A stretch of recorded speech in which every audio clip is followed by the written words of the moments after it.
Okay, so it is my pleasure to start yet another YR webinar. This time we have two wonderful guests from McKinsey and Company. But before that, I want to greet all our fans, all members of the YR community. Very happy to see that you are already here in such a number.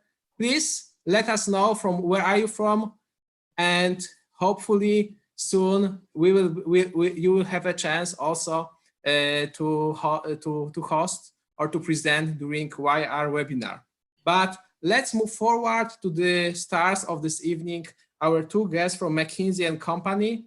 So first and foremost, I'm very happy to introduce Mateusz Zawisza. Mateusz Zawisza has almost 10 years of experience with McKinsey, mostly with retail, telecommunication, and banking sector.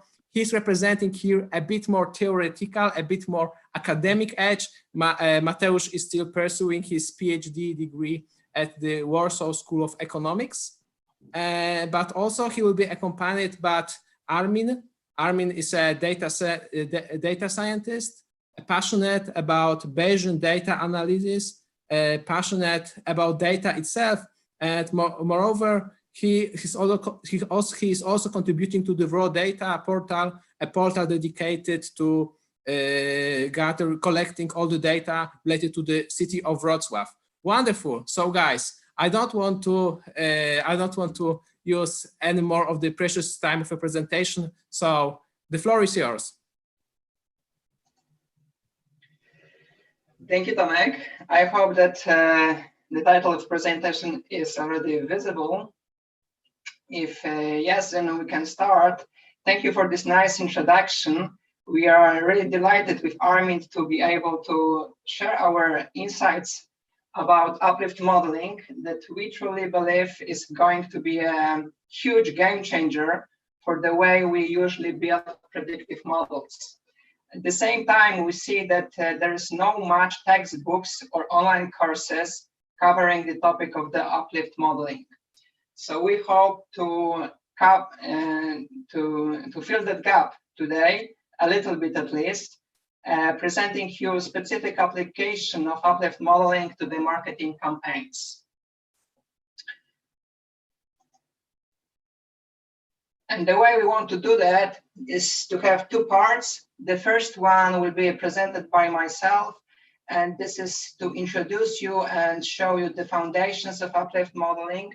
So I will start with the problem statement of marketing campaigns, then show you the comparison between classical machine learning and uplift modeling. Then we will go through the predictions of uplift modeling and graphical ways of visualizing the performance of uplift models. Specific modeling techniques will be presented. And finally, we will share our challenges that we faced and you should also expect when you are doing uplift modeling. And in the second part, together with Armin, we will show you some codes implementing uplift modeling. The first will be about R, and the second will be run by Armin. He has prepared a nice Jupyter notebook presenting the capabilities of Causal ML package. And since the topic is quite new and the new publications came out recently, we will share the references for further exploration on your own for you. And of course, we're waiting for your questions and we'll be happy to answer those during the Q&A session. So what is the problem? And you're for sure very familiar with that problem. It is a marketing campaign.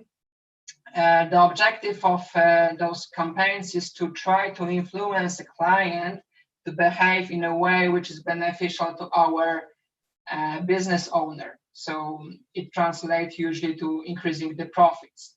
And what kind of behavior we are expecting to influence? It's usually to increase the sales or maybe keep clients not churning to the customers, or maybe acquiring new customers.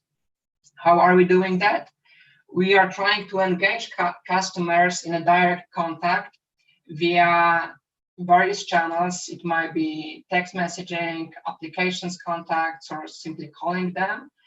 And also proposing the offer to them. It might be associated with some price discounts or gifts. So these are the design parameters of the marketing campaign that usually marketers are designing, but also Uplift modeling can be helpful in these decisions. What we are focusing today is the decision who should be targeted. So we are at the level that these design decisions are given, and now we decide who should be targeted, which clients should be targeted within specific marketing campaign. So the problem was nice stated by John Wanamaker, famous marketer, who used to say that half the money he spent on the advertising is wasted. The trouble is that he doesn't know which half. So this is exactly what Uplift modeling will help you to decide and to inform your decisions which customers are worth targeting and which are not. There are many examples of marketing campaigns. The most popular are the upsell and cross-sell campaigns, which aim to increase the sales, but also you are probably familiar with anti-churn campaigns. Those objective is to keep and retain clients, and maybe less popular the win-back campaigns or acquisitions campaigns. And these marketing campaigns are applied in most of the industries, in actually each industry or each company which has the ability to contact individual clients. It has some data about that individual clients and is allowed legally to contact those clients.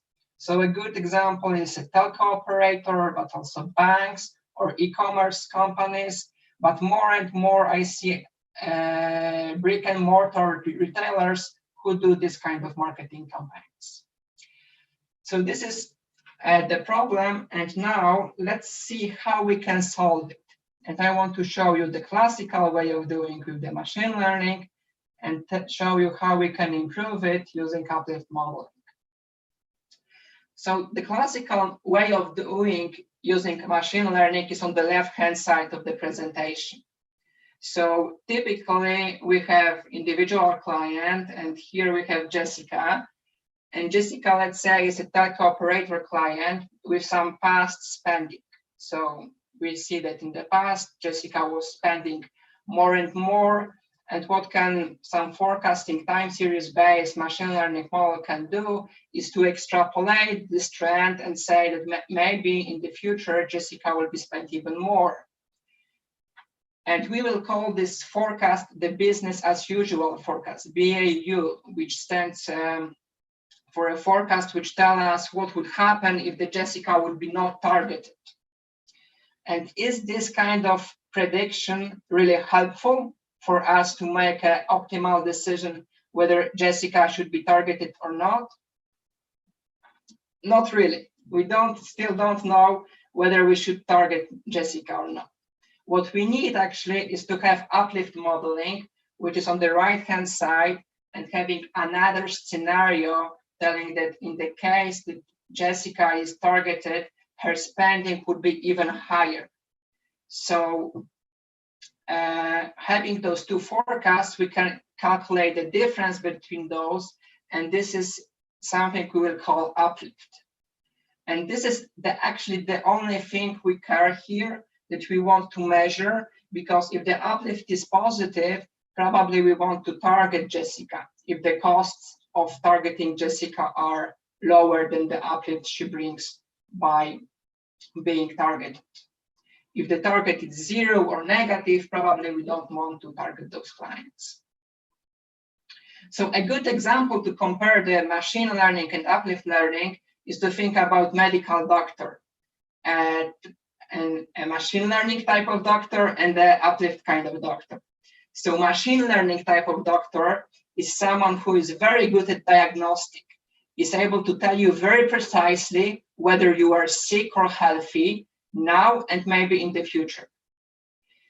But when you are going to a doctor, probably you don't feel good already. And this is not what you were expecting from the doctor. Probably what you want to know more is to have some prescription, some medical treatment, which will improve your health. So this is not what machine learning is offering you. It's only very good at diagnostics. What you need here is actually the uplift modeling, which will tell you exactly what you should do or shouldn't do to make your future as bright as possible. And typical applications for uplift modeling are the marketing campaigns, which we are talking today, but also political campaign. And Barack Obama, for example, leveraged those techniques in his campaign in the past, are good applications of uplift modeling. So all kinds of phenomena where you want to try to influence people, specific humans or group of people, are good applications of uplift modeling. But machine learning is, on the other hand, very good at, for example, image recognition. So saying, which photo is a dog and which is a cat. And here the uplift modeling cannot help, this exercise better. So each of this domain has its own applications, and you should be aware which one to apply. But this simple example of Jessica is not really uplift modeling yet, because this example, you might say, is a classical A/B testing. So comparing, for example, two scenarios, telling which one is better and applying the better performing to the whole customer base. And this is exactly A/B testing. So what is actually uplift modeling? It's something more.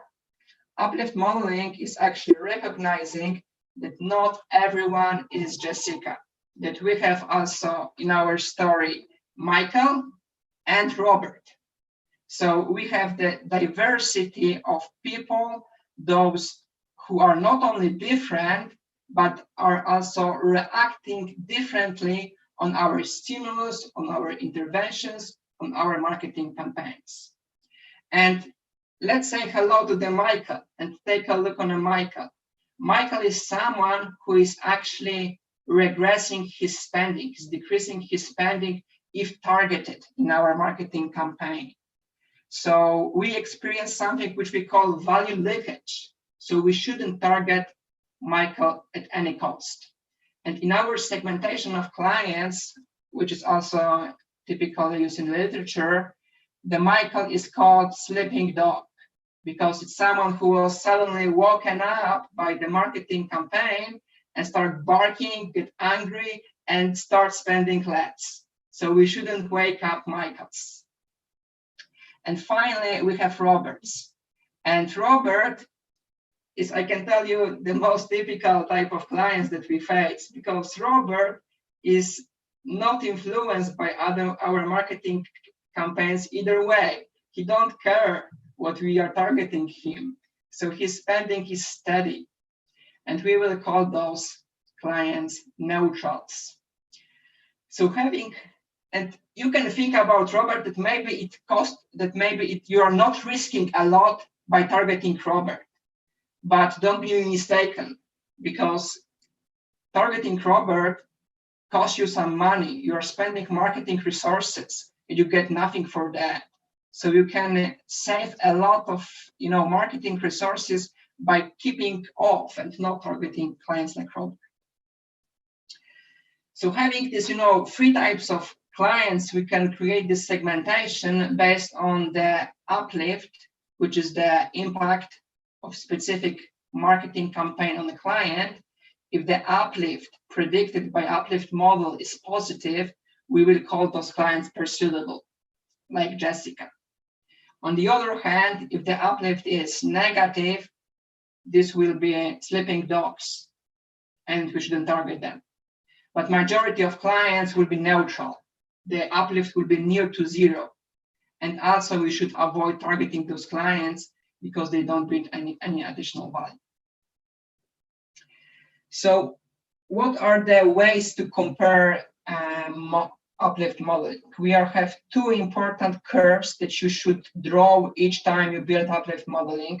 And together with Armin, we will show you example in both R and Python. So the first curve is the uplift curve. You can think about this curve as the clients being sorted on the X axis according to the decreased scoring of this uplift model. And what you want to see on this curve is what you see here, having decreasing uplifts. If your uplifts are not decreasing, they are steady or maybe increasing, you should contact your data scientist and double check how you can improve your uplift model. So we have a good uplift model. So this is the one way to evaluate it. How can we use this curve further? We can make decision about optimal targeting of our clients, decide where we should put optimal threshold, and decide which part of our clients we should target. So since the uplifts are interpreted as additional revenue, we can compare those to our marketing cost. And if the uplift is higher than marketing cost, we can say, for example, that 30% of our customer base should be targeted. Of course, you may face some constraints on your call center, for example, which will allow you to target only 15%. Then you will need to squeeze your targeted customer base. And the second curve is the Qini curve. And this is the curve which is very good at comparing two or more predictive uplift models. In the same way, you compare predictive models using ROC curve and area under the ROC curve. So Qini curve is simply cumulative of uplifts, so the waterfall graph of uplifts.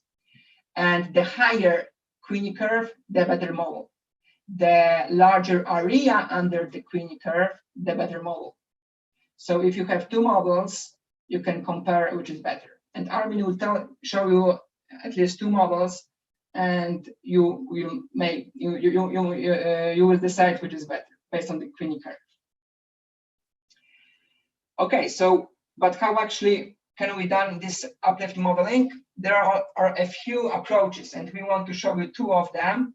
The first one is so-called two-model approach. It's on the left-hand side of your slide, which is sometimes called T-learners, where T stands for two. So you have two models, classical machine learning you're very familiar with, like XGBoost or Random Forest, but each of these machine learning model is built on a separate group of clients.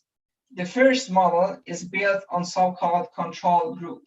And these are the clients who are not targeted, not included in our marketing campaign. The second group is so-called treatment group. And those are clients who are targeted in marketing group and are chosen in a randomized way. And you build two models, each on those groups, and you have two predictions. If there is a new client, you can predict this client with these two models. The first one will tell you what would this client do if he is not targeted, and the second will tell you what he will do or she will do if he or she is targeted. And calculating the difference of probabilities of these models is the uplift that we want to estimate. So this is an essence of uplift modeling. And this is very intuitive way of doing. And this is approach you should probably apply in the first row to check the results. But at the same time, it's not very efficient approach. The reason for that is that you're actually building two models. Those logic inside and the training function, loss function, is governed toward predicting propensity to buy, but not uplifts directly. So you're spending degrees of freedom on building two models, but not going directly to the thing which you care the most, which is the uplift. So therefore, there's the second approach on the right-hand side, which is direct estimation of uplift modeling. Here you build only one model, but the cost function inside that model is governed directly to estimate uplift as precise as possible. So you are not spending degrees of freedom unnecessarily but focusing your attention to the uplift's precision. So your estimates are much more precise. And we will show you the examples of these two approaches.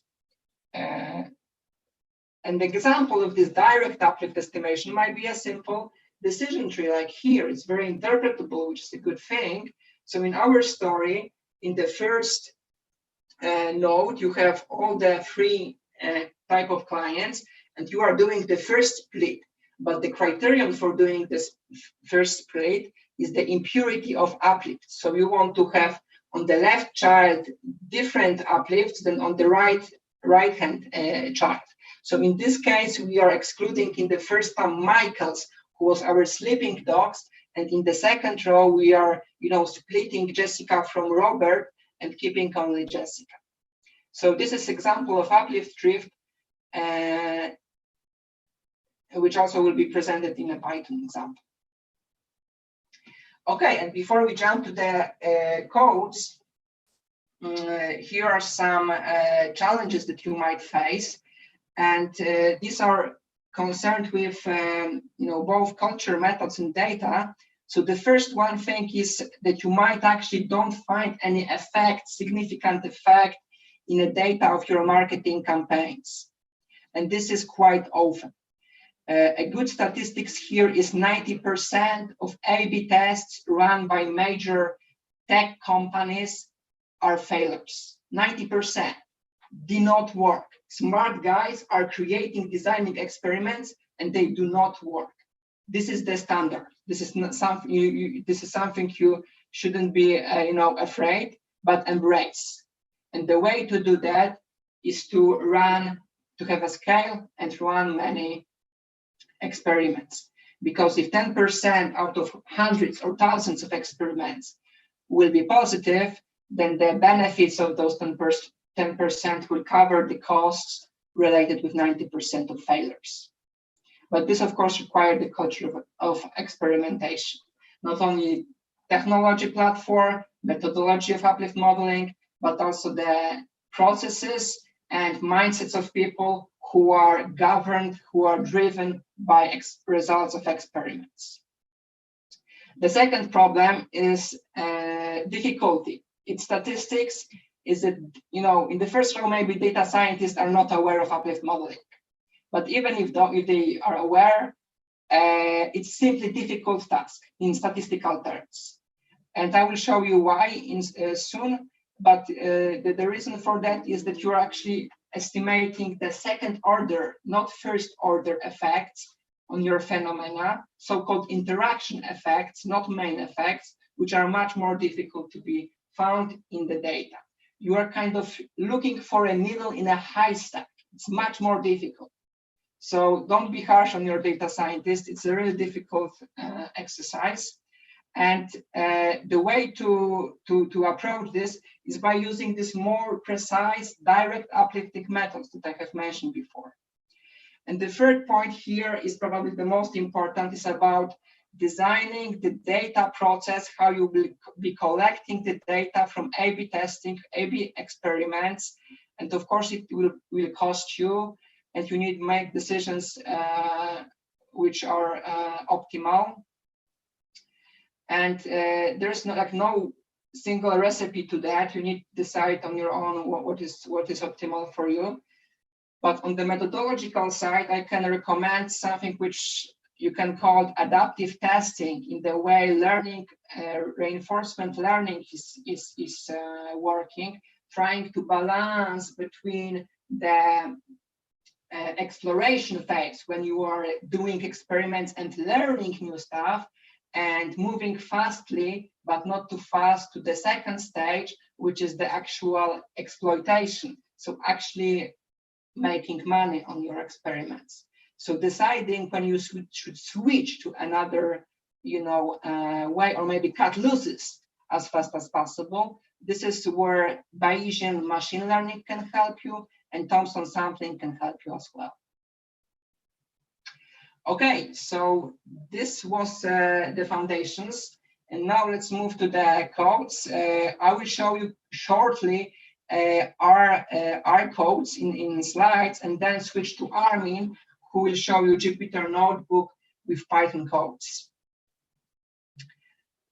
So to make you easier the comparison, I presented you both classical random forest on the right-hand side, and this Uplift approach, which is from the library called GRF, which stands for Generalized Random Forest. And I also present you the typical analytical process of training, tuning, and prediction. And when it comes to the first one, training, it's quite easy. You have the Causal Forrest function instead of random forest, and input arguments are very similar. You have X matrix of features, Y outcome variable, but what is new is this W vector, and W stands for the vector which is indicating you the treatment group, whether this is treatment group or maybe control group. So this is very important in this context. And moreover, you will need much more trees than you usually need in classical random forest. The second thing is tuning.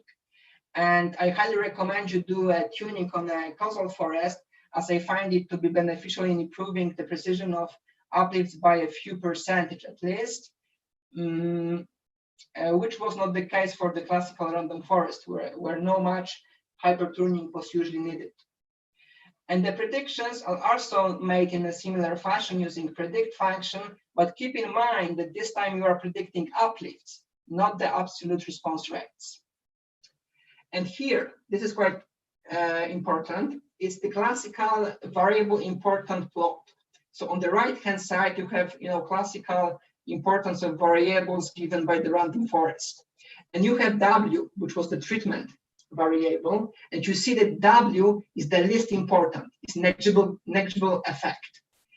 But what uplift modeling is caring about is only this W. Uplift modeling care only about the impact of W, of treatment. And what's more, uplift modeling want to decompose this tiny impact of treatment among other features to tell that this feature is impacting the treatment effect. And we can see on the left-hand side that X1 is the most important variable which decides whether treatment will have effect or not. But we see on the right-hand side the W itself, so the little effect. But this is the only thing we care, because we don't have impact on X1, X2, or others. We only have impact on W. So therefore, it's much more difficult to, looking for the needle in the haystack. It's much more difficult. Okay, and the last slide I want to show you before giving a voice to Armin is these two curves that I have shown you. On the left-hand side, you have the uplift curve. Those comes from the package called Tools for Uplift. And you see that this model is proper one. The uplifts are decreasing. So we have pseudobles on the left-hand side and sleeping dogs on the right-hand side. And also the Qini curve is also nicely concave, which is a good sign of a good model. So this is all from my side. Now I want to stop sharing and give a voice to Armin to show you Python examples of Causal ML package. Yes, hello everyone. Let me just switch to my notebook. And I have to excuse you in advance for Python. Maybe it's, sorry, some technical problem. Maybe it's not the best crowd to actually show Python code. Being, of course, some.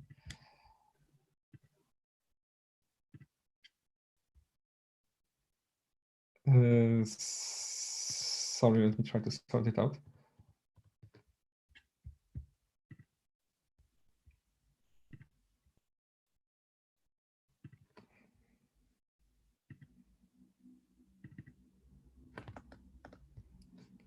I hope now you can see my notebook well.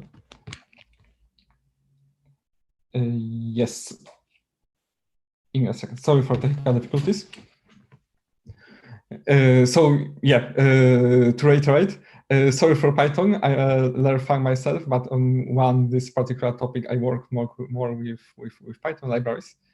Hence, I rather discuss the more better known to myself implementation. So Mateusz provided us with very nice introduction to all the concepts in the Uplift modeling. But you may ask, of course, how does it play out in practice, and what might be the typical workflow and approach to such modeling. And that's what I want to show you based on the Criterio dataset. This is the dataset released by Criterio, based on few marketing campaigns they run. In a proper ways, and it's often used to validate and to compare different Uplift modeling approaches. Hence, we'll be using it. It's quite big itself, hence I down-sampled it a bit, just for performance optimization. But if you want to, you can play on the full-scale one, of course, by yourself. So, as mentioned, I want to bring you more or less through the workflow of Uplift model that you may encounter. I speak a bit about data. I focus on one particular topic in the exploratory data analysis that might be particularly important for Uplift modeling. And I show like both two models approach and the Uplift trees approach, the implementation, the results you may get from them, and shortly compare. Now and then I try to point to some extra difficulties that you may encounter during this modeling, maybe without going that much into the details because of the time. If you want us to cover it more in depth, please do ask questions, and we try to answer it during the Q&A session.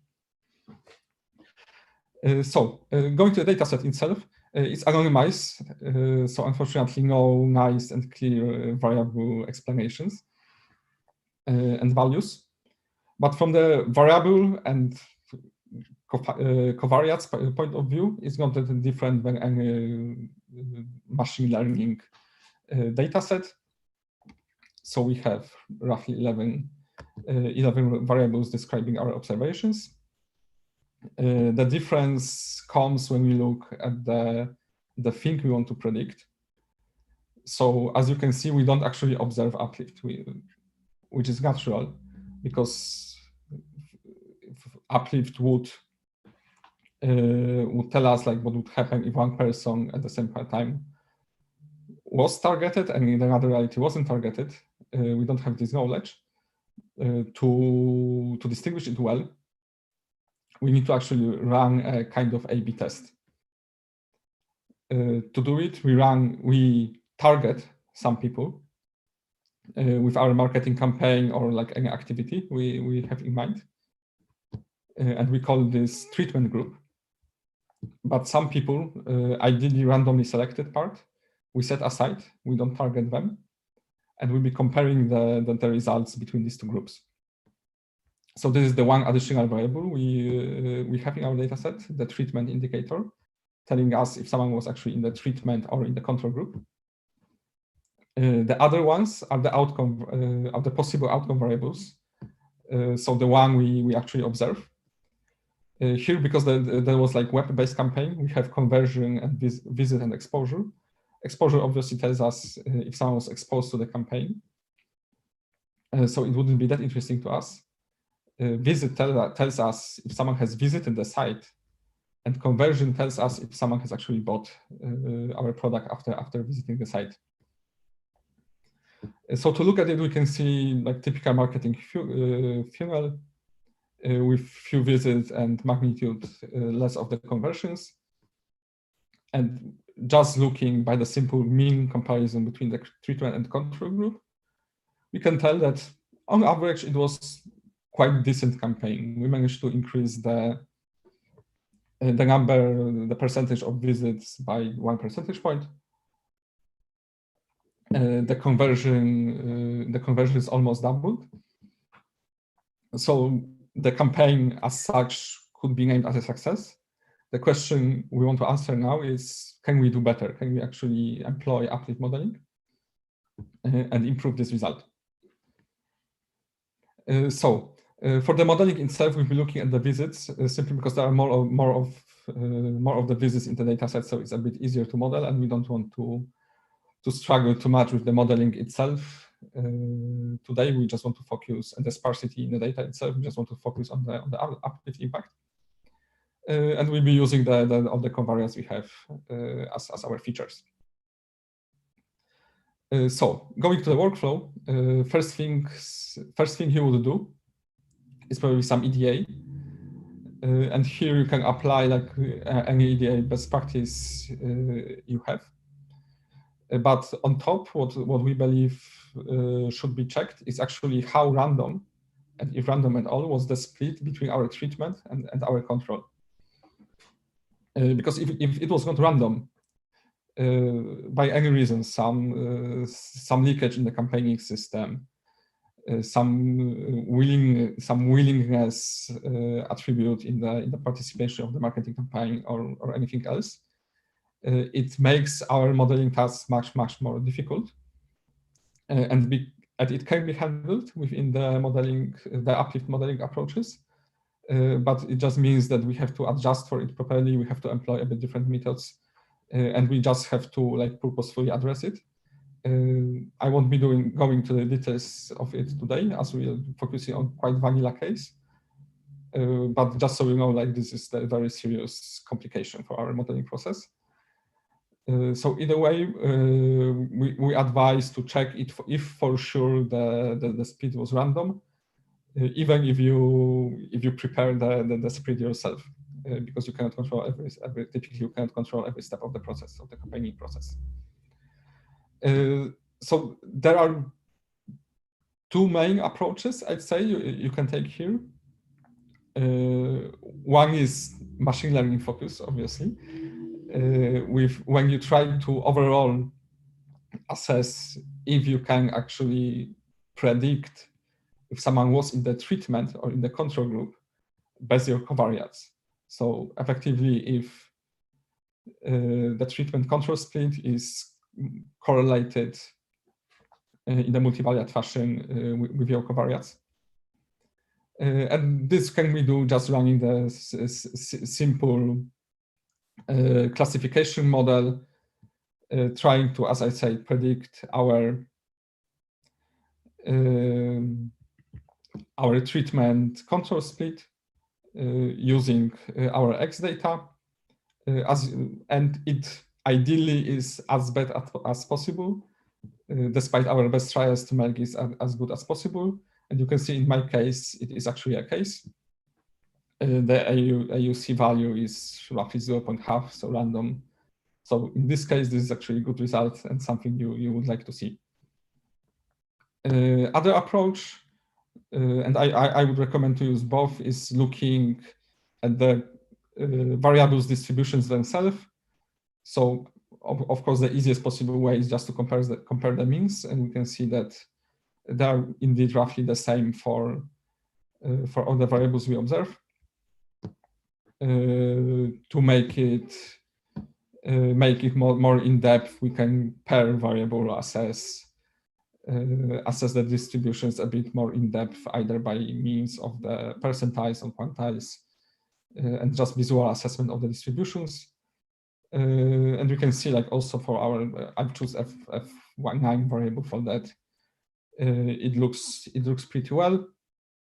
Last but not least, to make it like formal, we can even run some statistical tests. For univariate comparison, it can be Smirnov, which I rank here, and also shows that we cannot really reject the hypothesis that the variables from treatment and control come from different distributions. Of course, like also other more powerful tests can be used here, or the ones focused on more multivariate approach. So this is prerequisite to at least the versions of the models we'll be using. But now let's go to the actual modeling, and let's see what we can do here. For the validation, we'll be using the standard train split with 20% test sample. This in Uplift model is not that different than in the classical modeling. So out of sample test splits are in most cases okay. You need to be a bit more mindful when you try to do out of time, for example, as well. But this is a bit separate topic. So for the first model, we'll be looking at meta-learner, T-learner. And we're looking at T-learner, but of course, like there are much more meta-learners out there to be used. Mateusz mentioned T-learners is like the most popular and the most used one. But there are like few different implementations that try to, in that or other fashion, tackle some different problems involved. In our experience, like T-learner works relatively well.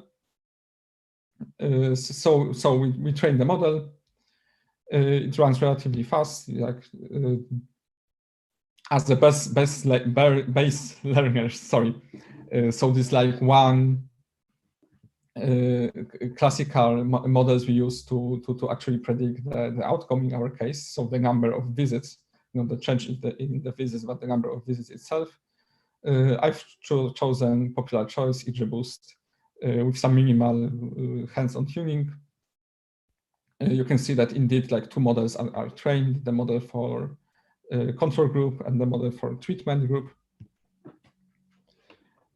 Prediction is made simply by, for each variable, making prediction with one model, another model, subtracting the results and looking what's the difference. So we're trying to say if the person was actually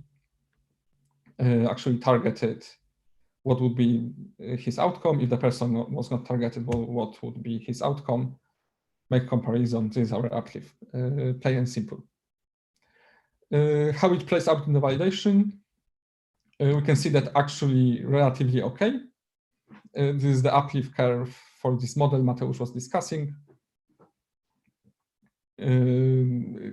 For a simple interpretation, we can see that overall the campaign on this 220,000 test set yielded 100 more visits.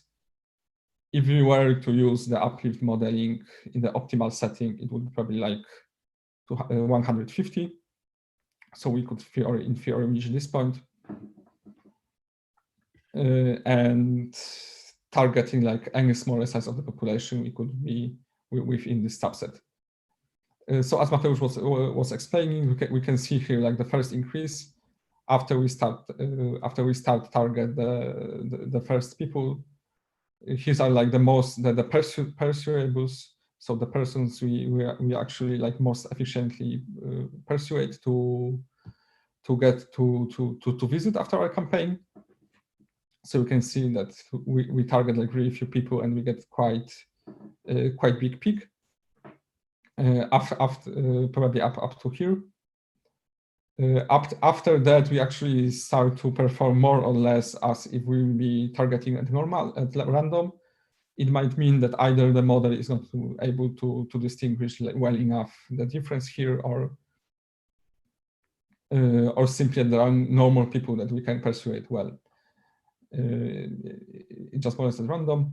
And at the end, we can see the sleeping dogs, so the people who actually, after our campaign, are less likely to convert or to visit.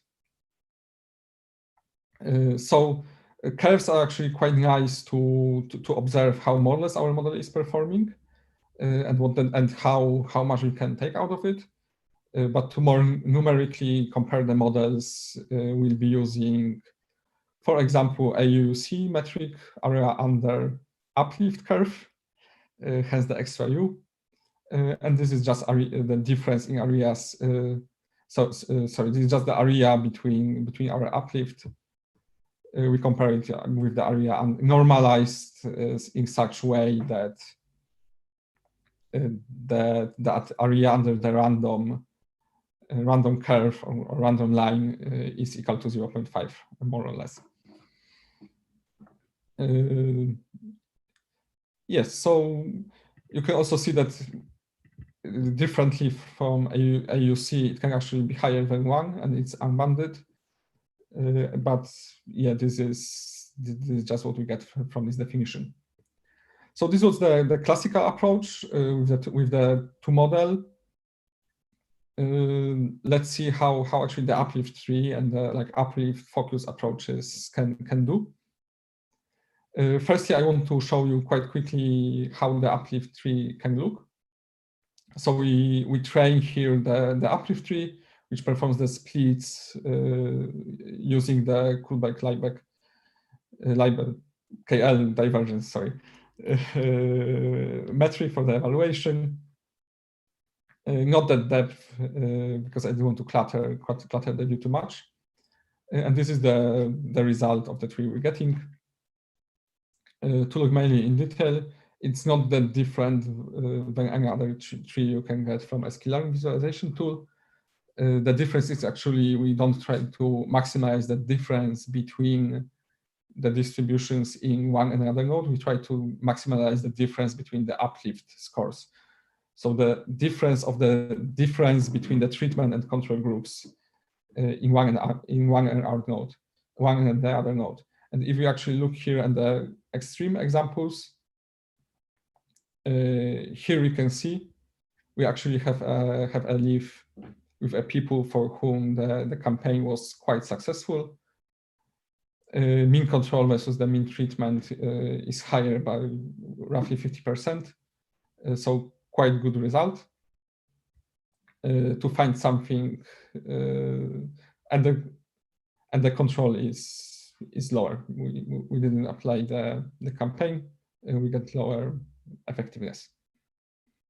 And this can be example of the leaf with the sleeping dogs.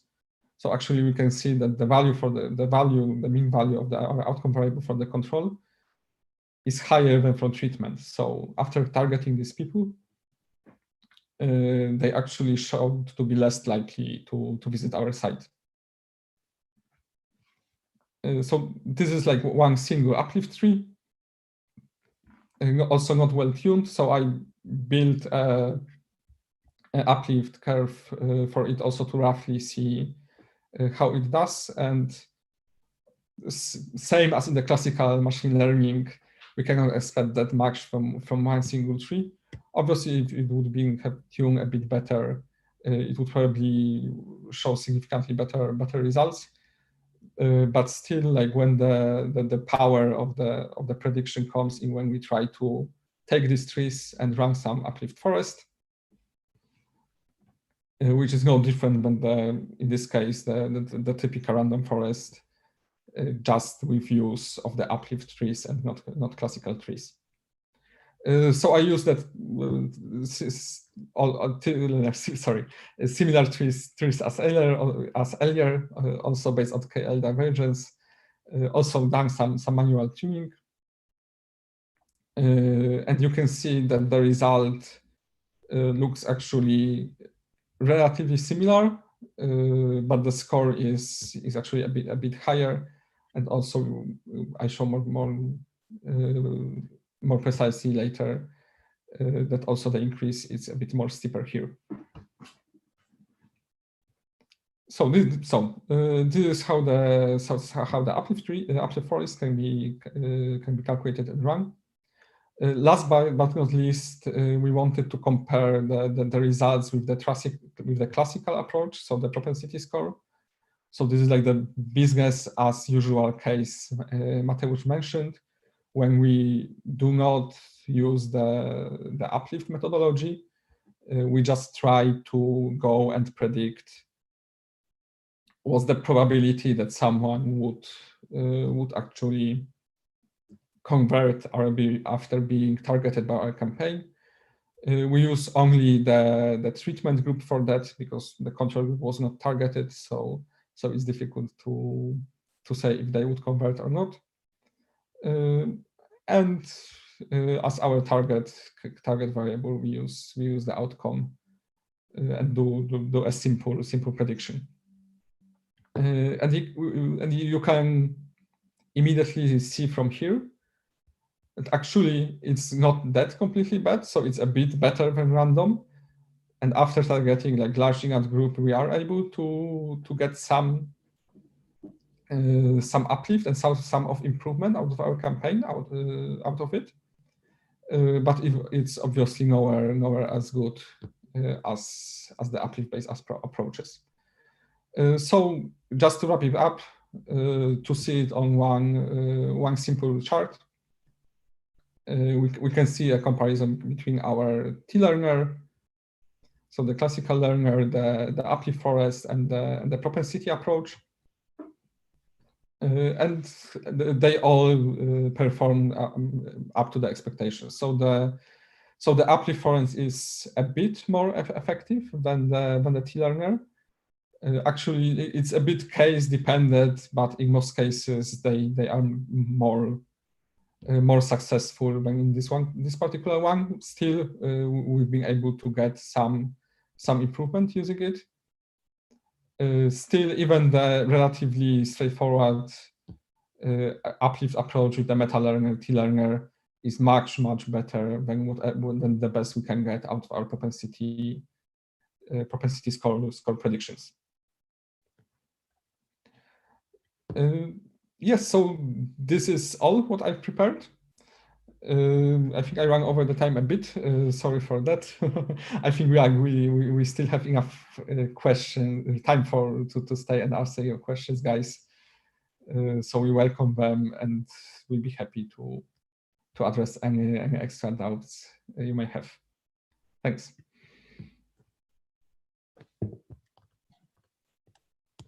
Yes, so I would like to wrap up it briefly. Thank you, Armin, for that part. And I have prepared this slide to show you a few selected references where you can go deeper into uplift modeling. And especially this first group is about running A/B testing the first two positions like Harvard Business Review issue from more organizational business-driven way. And if you want to go directly to the uplift modeling, I recommend those two another books, Profit-Driven Business Analytics and Business Data Science. But don't worry, it's only a single chapter usually covering the uplift modeling. So it's still kind of, fresh area. And there is I think I'm not aware of single textbook dedicated to the uplift modeling. So not a lot of reading, but highly recommended. And also we have provided you with some implementation packages for both R and Python. I did show you the GRF package. All these packages are very well documented. Even if you don't using Python or R, it's worth to go there and see how the methodology is explained, because it might be quite advanced and difficult to comprehend. In R, I would also recommend to check BART package, but there are also many, which were a few of them enumerated here, also worth checked.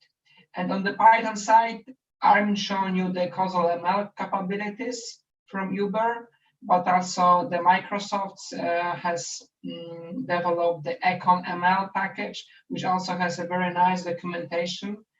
And that's not all, because you can also check further packages.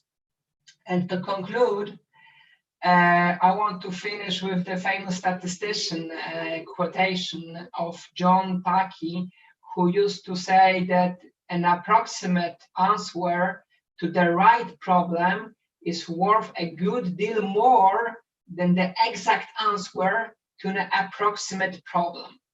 And this is exactly how I think about, comparing uplift modeling and classical machine learning in context of marketing campaigns.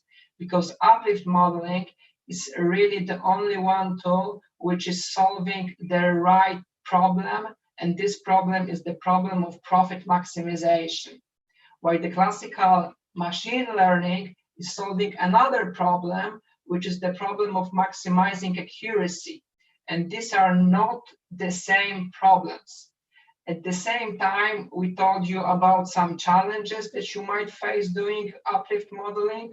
So of course, these all challenges will result that your uplift estimates will be less precise. So I know you are very good at hyper-tuning your machine learning and achieving very high accuracy. This is unfortunately not possible to be done in uplift modeling usually, and this answer will be less precise, but will be to the target. And I hope that this is, the methodology will be chosen by you. Of course, you need to decide on your own for each use case which methodology is better in specific context. But we hope you will tackle the challenges that we mentioned, and you will drive profits and impact for your communities around. Thank you for that. And we are happy to take some questions from you. Okay, so Mateusz, Armin, thank you for this tremendous presentation. It's really, it made a lot of it made a great impression on me. It's looking really wonderful. And of course, before I'm going to the more serious technical questions, the obligatory, it will be materials available. And yes, so the Armin is currently polishing a notebook which he presented during his talk, and the notebook will be available on the GitHub of our foundation, and the link will be in the description of the video. So just come here for the notebook, come here later in a few days, or maybe it's better to say next week, you will have access to the notebook as provided by Armin. And going to the technical questions. So Mateusz, for T-learning and direct uplift modeling, is initial A/B test required? What do you think? Yeah, so I think it's a really important questions, and we didn't go much deep into this topic.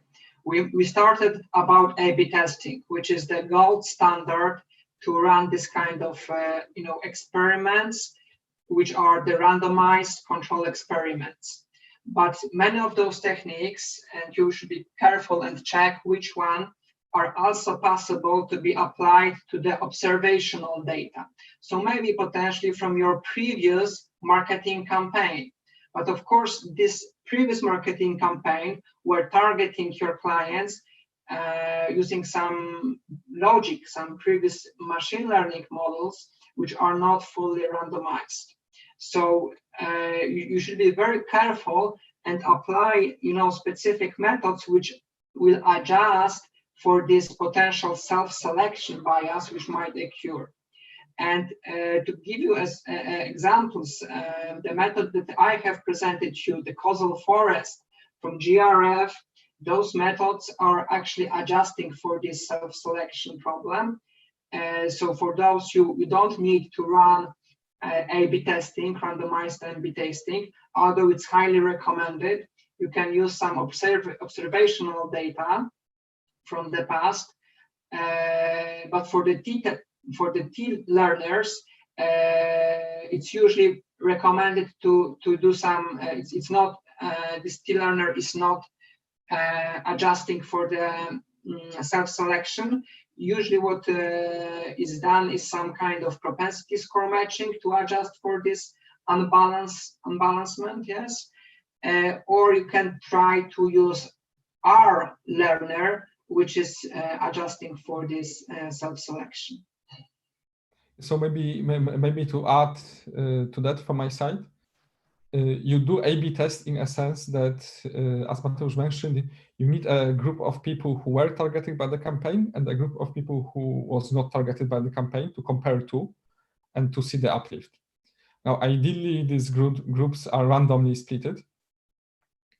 And then you can use effectively everything we've shown and discussed. It might happen that they are not randomly splitted. There is some natural experiment of some leakage in the campaigning system. and then you still need that these people are similar enough to each other. You cannot have like two completely separate groups of people there, because like there is nothing to compare them. But it can happen that they have different propensity of probability to be in the control and to the treatment, still being the similar groups. And then you can try to compensate with some methods Mateusz listed already. So all the GRF, R learners, also X learners to some extent. But in my experience in practice, it gets visibly difficult, especially if you don't know what was the process deciding if the person was targeted or wasn't targeted. So if you don't have this probability to being assigned to one or another group. Okay, thank you. The next question: if we are running the Uplift model and we already obtained the segment of the users, do we need to again run the AB model with the new segment, or we can just roll out the campaign for the clusters, for the new clusters?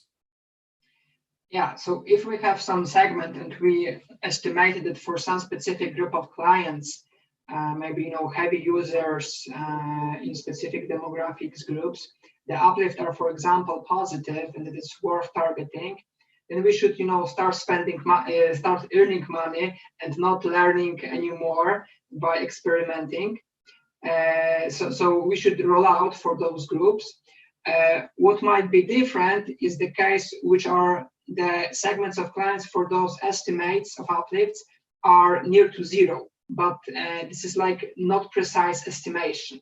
So maybe the impact is actually positive. The uplift might be positive, but we don't have enough data to make it valid statement, to make it statistically significant, or if we are doing the Bayesian way to make it profitable. So maybe we need to dig further to explore more, to do more A/B testing, to check whether maybe there are some subsegments of this segment which are profitable to be targeted, and this is how it works. Yeah, so this is typically how we do in a predictive model. We build a model and then score customers according to this model. And if the uplifts are positive, we know what to do. We should target them. If these are negatives, sitting dots, we should leave it. If these are the neutrals, there is still potential that maybe if we do more experiments, we might learn something new and maybe find it profitable or not to target them.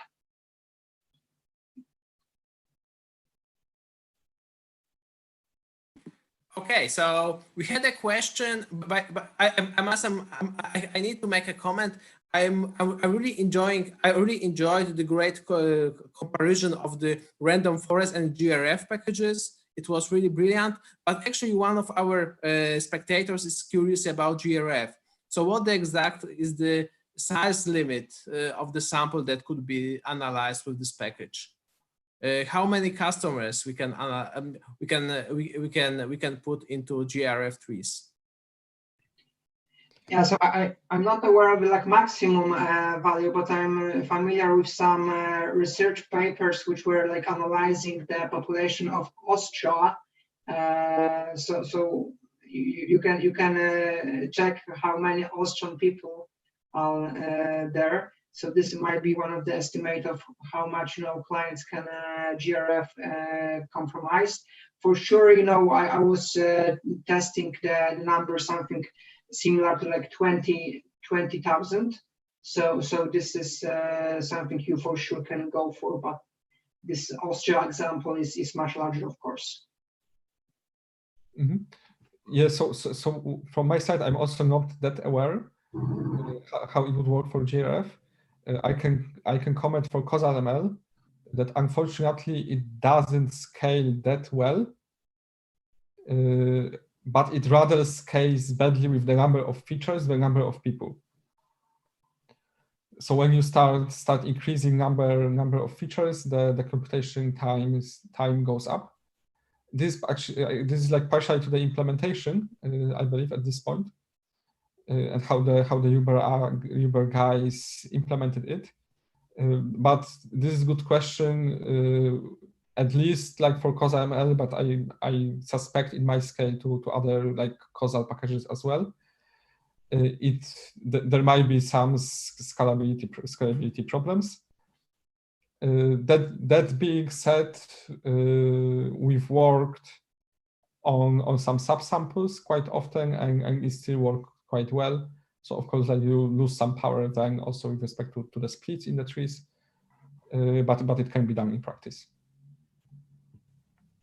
Thank you very much, Armin. So the next question also is about the sample size, because once we build the decision tree, the total sample size is reduced. So could you explain about how come that we have that result have required power? Mm-hmm. Yes, so like there are, at least like in the Uber implementation, but I think like it's any decent implementation out there. There are two ways to control it. One is more set by hand, so you can specify what's the minimum value of the observations in the both control and the treatment group you want to have in your leaf to actually draw the difference. And quite often also the significance of the split is tested. So if we don't have, at some point, we don't have enough observations to have enough power to confirm this significance, it just will yield up the insignificant split, and that really will stop splitting.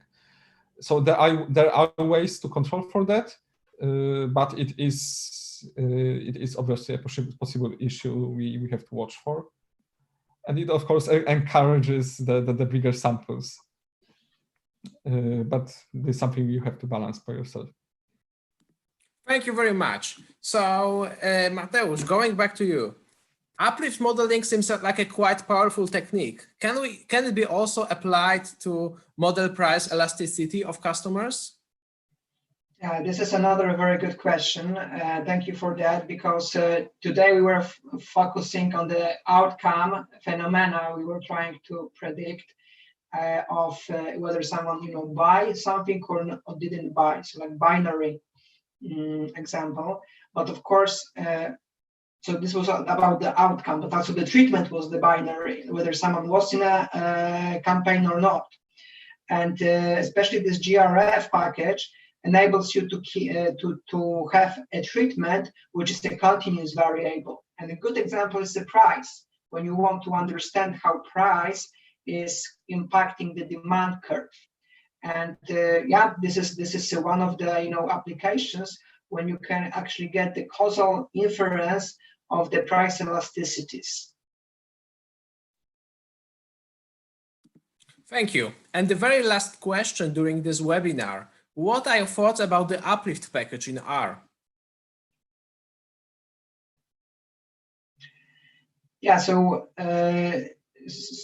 from what I know, this Uplift package is also implementing the type of direct uplift estimation, probably tree or random forest.